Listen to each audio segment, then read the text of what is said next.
మాతృదేవోభవ, పితృదేవోభవ, ఆచార్య దేవోభవ. ఈ వీడియోలో మనం 2025 సంవత్సరం ద్వాదశ రాశులకు సంవత్సర ఫలితాలు ఎలా ఉన్నాయో మాట్లాడుకుంటున్నాం. ముఖ్యంగా ఈ సంవత్సరం తంత్రజ్యోతిషం అనేటువంటి విధానంలో చెప్పుకోబోతున్నాం. ఇది ఎలా ఉంటుందంటే, ఇక్కడ కందాయ ఫలాలు, రాజ్యపు జవమానాలు, ఆదాయ వ్యయాలు అనేవి ఇక్కడ తంత్రజ్యోతిషం ప్రామాణికంగా తీసుకోదు. ప్రధాన గ్రహాలైనటువంటి గురు, శని, రాహుకేతుల యొక్క ప్రయాణాలను అనుసరించి మాత్రమే ప్రధానంగా ఫలితాలు చెప్పడం జరుగుతుంది. ఎందుకంటే చంద్రగ్రహం 30 రోజులకు ఒకసారి ఖగోళాన్ని చుట్టూ వస్తుంది, 360 డిగ్రీలు చుట్టేస్తుంది. అదేవిధంగా నెలకోసారి మాత్రమే ప్రయాణించేటువంటి గ్రహాలు రాశి మారుతూ ఉంటాయి. శుక్రుడు, బుధుడు, రవి ఇలా.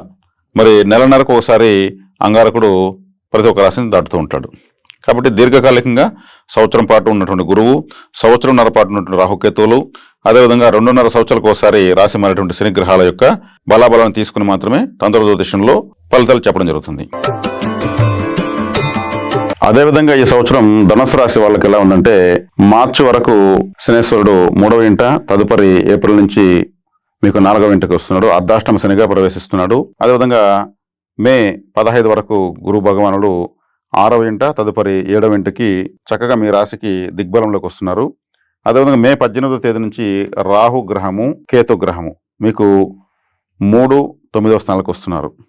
మీకు పంచమాధిపతి అయినటువంటి అంగారకుడు సప్తమ, అష్టమ స్థానాల్లో స్తంభిస్తూ, వక్రిస్తూ, నీచబడుతూ పలు తలబాట్లకు గురవుతున్నారు. ఆగస్టు తర్వాత కుజుడు రుజుమార్గంలోకి చక్కగా రావడానికి అవకాశం ఉంది. ఈ గ్రహ సంచారత్య చూస్తే మీకు గురుబలం సంపూర్ణంగా వస్తుంది. దీన్ని మీరు చక్కగా సద్వినియోగం చేసుకుని ముందుకెళ్లొచ్చు. అన్ని రంగాల్లోనూ అభివృద్ధి చెందొచ్చు. మీ రాశ్యాధిపతి మీకు 7వ ఇంటికి రావడం, మీ రాశిని వీక్షించడం మీకు శుభసూచకంగా చెప్పవచ్చు. అదేవిధంగా 3వ ఇంటి ఉన్నటువంటి శని ఏప్రిల్ నుంచి 4వ ఇంటికి వస్తున్నాడు. ఈ అర్ధాష్టమ శని సమయంలో మీకు గృహ, వాహన, సుఖ స్థానంలోకి వస్తున్నాడు. కాబట్టి ఈ విషయాల్లో మీరు చాలా నష్టపోవడానికి అవకాశం ఉంది. ఆ విషయాలు మీరు చాలా కేర్ఫుల్ గా ఉండాలి. రాహు 3వ ఇంటికి వస్తున్నాడు. దిగ్బల రీత్యా రాహు 3వ ఇంటికి రావడం మీ ధైర్య, వీర్య, విజయ స్థానంలోకి, మీ ప్రయత్నం అనేటువంటి స్థానంలోకి రాహు వస్తున్నాడు. కాబట్టి షార్ట్ కట్ మెథడ్స్ లో మీరు బాగా అభివృద్ధి చెందుతారని చెప్పొచ్చు. మీ బ్రెయిన్ చాలా షార్ప్ గా పనిచేస్తుంది. కేతు భాగ్యస్థానంలోకి వస్తున్నాడు. మీకు ఆ పితృ కార్యక్రమాలు మీరు ఎన్నో నెరవేరుస్తారని చెప్పవచ్చు. ఎందుకంటే పితృస్థానము ధనుసు రాశి వాళ్లకు సింహరాశి అవుతుంది. ఆ రాశి కూడా మకా నక్షత్రంతో ప్రారంభమవుతుంది. ఆ నక్షత్రానికి అధిపతి కేతు కూడా అదే స్థానానికి రావడం వల్ల విశేష పితృ అనుగ్రహం మీకు కలుగుతుంది. దానికి సంబంధించినటువంటి ఏదైనా మీకు చేయవలసినటువంటి ఉంటే కార్యక్రమాలు చేస్తే మంచి అభివృద్ధి ఉంటుంది. కేతు గ్రహం మీకు చక్కగా అక్కడ అనుకూలిస్తుంది, ఆ అదృష్టాన్ని కల్పిస్తుంది. తీర్థయాత్రలు, పుణ్యక్షేత్రాలు సందర్శించిన బలం ఎక్కువ ఉంటుంది. దైవ బలం అధికంగా ఉంది ఈ సంవత్సరం ధనుసు రాశి వాళ్లకు. కాబట్టి అర్ధాష్టమ శని కూడా మిమ్మల్ని అంతగా బాధించదు. ఈ రాహువు, కేతువు, గురువు గ్రహ బలం ముందు ఈ అర్ధాష్టమ శనిలో ఉన్నటువంటి ఈ శని భగవానుల యొక్క తీవ్రత మీకు ఎదుర్కోవడానికి చాలా సులభంగా ఎదుర్కొంటారని చెప్పవచ్చు. కాబట్టి ధనుసు రాశి వాళ్ళు ఇక్కడ ధనుసు రాశి అంటేనే ఇది పితృలగ్నం, కాలపురుషునికి 9వ స్థానం. కాబట్టి ఇది పితృలగ్నం. కాబట్టి పితృ కార్యక్రమాలు మీరు ఈ సంవత్సరం విశేషంగా చేయడం వల్ల రాబోయేటువంటి సంవత్సరాల్లో కూడా మీరు విశేషమైనటువంటి పుణ్యాన్ని సాధించుకుని ముందుకు వెళ్ళేదానికి అవకాశం ఎక్కువ. కాబట్టి ఇప్పుడు సంపాదించిన డబ్బు మనం తర్వాత కాలంలో ఎలా ఖర్చు పెట్టుకోగలుగుతాము. ఈ సంవత్సరం మీరు చేసేటువంటి పుణ్యకార్యాలు, దైవ కార్యాల వల్ల మీకు వచ్చే శుభ ఫలితాలను రాబోయే సంవత్సరాల్లో చక్కగా ఎన్నో కార్యక్రమాలలో మీరు సక్సెస్ గా ముందుకు వెళుతూ అభివృద్ధి చెందడానికి దోహదం అవుతుందని చెప్పొచ్చు. ఈ సంవత్సరం మీకు ఇది అభివృద్ధి నామ సంవత్సరంగా చెప్పవచ్చు. ధనుసు రాశిని మాత్రం అంగారు కూడా మీకు అష్టమ స్థానంలో ఇబ్బంది పడుతుంది. కాబట్టి కాస్త మీరు కింద పడడానికి, వాహనంలో పడడానికి, లేదా మీ పాటికి మీరున్న ఎవరో వచ్చి అలా తట్టుకుని వెళ్ళడానికి, ఏదో ఒక గాయం అవడానికి కారణమవుతుంది. ఆయన రక్త సంబంధమైనటువంటి గ్రహం కాబట్టి, రక్త కారకుడు కాబట్టి చక్కగా అంగారకుడికి మీరు శాంతి చేసుకోవాలంటే సుబ్రహ్మణ్య ఆరాధన, నరసింహస్వామి ఆరాధన చక్కగా చేసుకోవచ్చు. మరి ఆ ఆరాధన వల్ల అంగారకుడి యొక్క వ్యతిరేకత లేదా దుష్ఫలితాన్ని మీరు పూర్తిగా నిర్మూలించుకోవచ్చు. అదేవిధంగా ధనుసు రాశి వాళ్ళు పూర్వాషాఢ, ఉత్తరాషాఢ, అదేవిధంగా మూల, పూర్వాషాఢ, ఉత్తరాషాఢ నక్షత్రాలు ధనుసు రాశి అంటారు. ఇవి కర్మ నక్షత్రాలు. వీళ్ళ కర్మలు అంత సులభంగా తెగవు. మరి ఉన్నటువంటి 14 కర్మ నక్షత్రాల 3 నక్షత్రాలు ఈ ధనుసు రాశిలో ఉన్నాయి. కాబట్టి మీకు కర్మలు, మీ పనులు వేగంగా జరగాలంటే పితృ కార్యక్రమాలు అధికంగా చేసినప్పుడే మీకు ఫలితాలు బాగా ఉంటాయి. గ్రహాలు కూడా అనుకూలంగా వచ్చాయి. మీకు తండ్రి రోల్ మోడల్గా తీసుకుంటారు. ధనుసు రాశి వాళ్ళు వారి తండ్రిని ఎక్కువగా ఇష్టపడుతూ ఉంటారు. తండ్రి అంటేనే ఆ తండ్రి మా నాన్నలాగా నేను ఇలా చేస్తాను, మా నాన్న చెప్పినట్టు చేస్తున్నాను, మా నాన్న నాకు ఇలా చెప్పించాడని వాళ్ళు పలు సందర్భాల్లో ఈ ధనుసు రాశి వాళ్ళు కానీ, ధనుసు లగ్నం వాళ్ళు కానీ జీవితాంతం తండ్రిని ఒక హీరోలాగా చూస్తూ ఉంటారు. అది చాలా గొప్ప విషయం.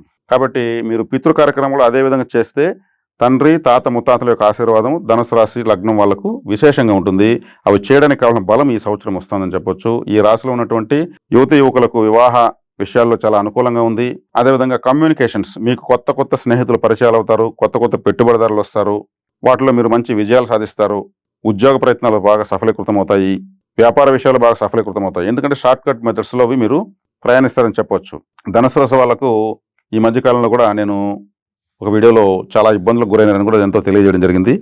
ఈ ధనుసు రాశి వాళ్ళకి ఈ సంవత్సరం విశేషంగా యోగిస్తుందని మాత్రం చెప్తున్నాను. వచ్చిన అవకాశాలను మీరు సద్వినియోగం చేసుకుని మీ చేతుల్లోనే ఉంది. శుభ ఫలితాలు ఉన్నాయి. ఎవరైనా ధనుసు రాశికి బాగలేదని కానీ అర్ధాష్టమ శని వల్ల చాలా ఇబ్బందులు పడతారని అంటే కూడా మీరు నమ్మకండి. ఎందుకంటే అర్ధాష్టమ శని వచ్చినా అది మీనరాశి. మీనరాశి అంటే సముద్రము, నీటిలోకి శనిగ్రహం వస్తూ ఉంది. అక్కడ బలం అంతగా ఉండదు. అర్ధాష్టమిని ఎదుర్కోవడం అంటే చాలా సులభమైన దగ్గర మార్గం. అంటే వరాహస్వామి ఆరాధన చేస్తే చాలు. వరాహస్వామిని ఆరాధిస్తే ఆ శనిగ్రహము మీకు చాలా విశేషంగా యోగిస్తాడు. ఎందుకంటే ఎవరిని పట్టుకుంటే ఎవరు అనుకూలమవుతారని తెలుసుకోవడమే జ్యోతిష్ శాస్త్రంలో ఉన్న చిట్కాలు. కాలభైరవ ఆరాధన చేస్తే కూడా మీకు శనిగ్రహం అనుకూలమవుతుంది. అప్పుడు అర్ధాష్టమ శని మీకు పనిచేయనట్టే కదా. ఈ ఆరాధన చేయకపోతే ఏది ఎలా ఉంటే అలా కానీ అంటే నష్టమే వచ్చినప్పుడు ఇబ్బంది పడాల్సి వస్తుంది, లాభం వచ్చినప్పుడు తక్కువే వస్తుంది. ఇది సహజ కలియుగ ధర్మం. ఏదైనా ఒక వస్తువు రేటు పెరిగితే ₹5 పెరుగుతుంది. ఒకవేళ రేటు తగ్గితే ₹1/2 తగ్గుతుంది. తగ్గుదల మాత్రం ₹1/2, పెరుగుదల మాత్రం ₹5 అన్నప్పుడు రేట్లు విశేషంగా పెరుగుతూ ఉంటాయి. కాబట్టి శుభ ఫలితాలు కూడా తక్కువే వస్తాయి, అశుభ ఫలితాలు ఎక్కువగా వస్తూ ఉంటాయి అనమాట. కాబట్టి దీన్ని మనం బ్యాలెన్స్ చేసుకోవాలంటే దైవబలం యాడ్ చేసుకుంటే సరిపోతుంది.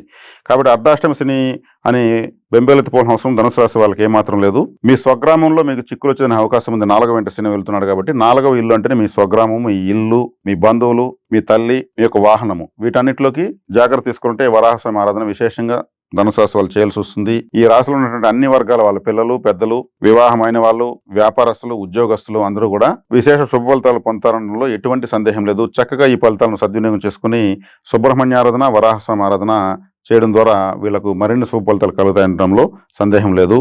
శుభం.